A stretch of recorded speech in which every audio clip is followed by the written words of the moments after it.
All right, welcome to the Design Thinking Studio. This is Jeff Hendrickson, and in this presentation we're here to talk about application design thinking, what I call a collaborative method for innovation and ROI. So let's get right into it. Lesson 1.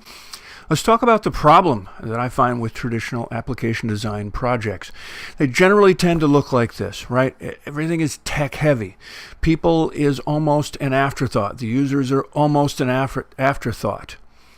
It's thrown over the fence to IT, they go at it. We've got this great software, we're going to solve these problems, is what it sounds like. And that's cool, that's part of it, but we need to start getting more towards this. We need to start getting more towards this balance, this equilibrium between people and tech.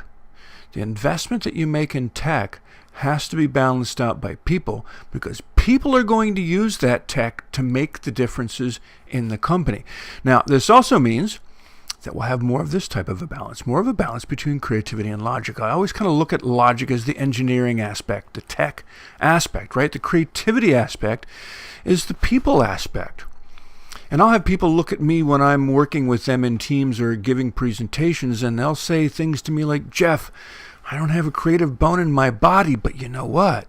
This process helps to give people a confidence, a creative confidence that they might not have known that they had before. All right, so what do I mean by that? Let's get more into it. All right, generally, and this is typical, there's a top-down approach to the way we manage these projects. So this is a company, this is management, this is the C-suites or the VPs saying, we need to. What do we need to do? We need to open more stores. All right, we're going to paint the picture of retail, major retail, right? We need to open more stores. All right, cool. We need to improve customer service. We're always needing to improve customer service, right? This is in retail. This is in healthcare. This is everywhere. We need to improve customer service. All right, cool. What else? We need to reduce inventory. All right, great. So this is top down. This is the business need factor, or the business need outlook. These are all what business is saying. We need to do these things. All right, cool. So if we take a look at this now from bottom up, and from bottom up we mean the analysts, we mean the data scientists, we mean the people who are making the recommendations. They're looking at what's going on within the business, right down in the weeds, down in the nitty-gritty of the business, and they're saying, okay, we could do this, we could do this, we could do this. But in order to be really efficient, they're also going to say, okay, we need better access to data, for instance. If you can get us to this that's over here, and this that's over here, and this that's over here, we think we could put these all together and come up with maybe a different metric or maybe a different way to look into the business. So give us better access to data. Could we also have smoother workflows? Could we also have something that allows us to get this without us pushing 15 different buttons or going over here, going to this system, going to this system?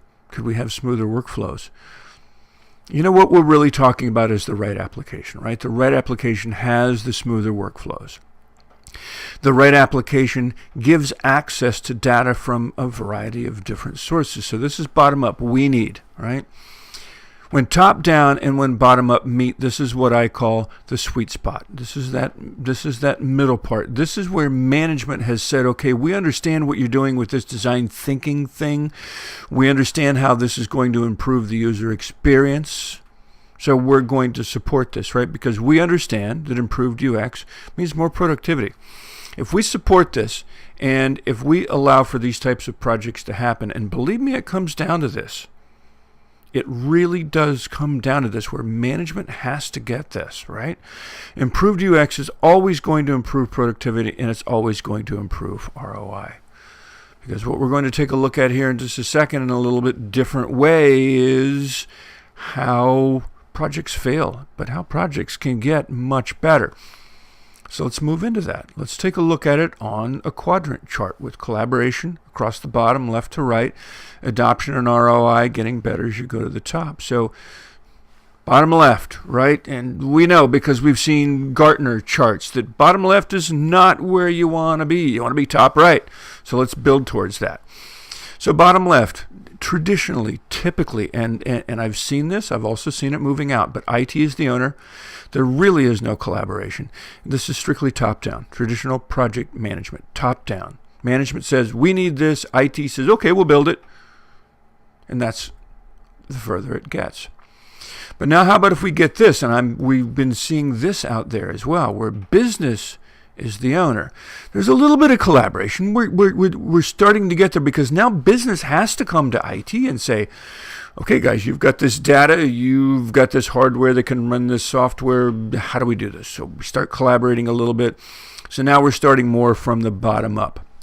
Let's slide over to the right, where collaboration is a little bit stronger. We still don't have the adoption and ROI that we really want, but collaboration is stronger. This is where IT and the stakeholder get together, where they're actually working together. So now we've got improved collaboration. We're starting to approach the sweet spot. And of course, the sweet spot is going to come up here in the top right. This is top right-hand corner. We all know this. Cross-functional core team is what it takes to get up here. This is inclusive collaboration. This is where the sweet spot is achieved, right? So we don't want bottom left. We want to get to top right. And the teams start looking like this. A lot of times IT is the owner, sole people.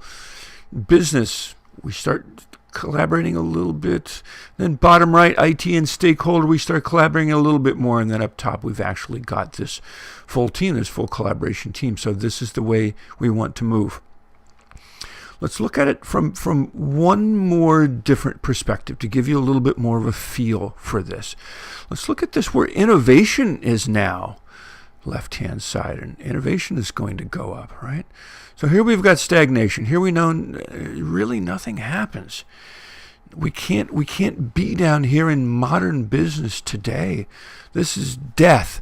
This is layoffs. This is reorgs. This is death. This is stagnation. We need to be up here. Innovation. So we know we need to start building these teams to do this. Now, there are a couple of different ways to get to it. Remember that top left, business is the owner. Bottom right, IT and stakeholder are getting together. And in my experience so far, right, there are two ways. You can come through the stagnation up through businesses being the owner. And as I said, I've seen this in several places now, into this innovation where we're building this core team. But what I'm seeing in a little bit stronger way is this, where IT and the stakeholder actually get together and start agreeing on things. If IT and the stakeholder can establish this relationship, first off, getting to top right is much easier, because now you understand how to build this team, okay? So that's going to be it for lesson 1. Lesson 2 is going to be up next, and now we're going to start talking about this core team that you just learned about there. We'll see you over there.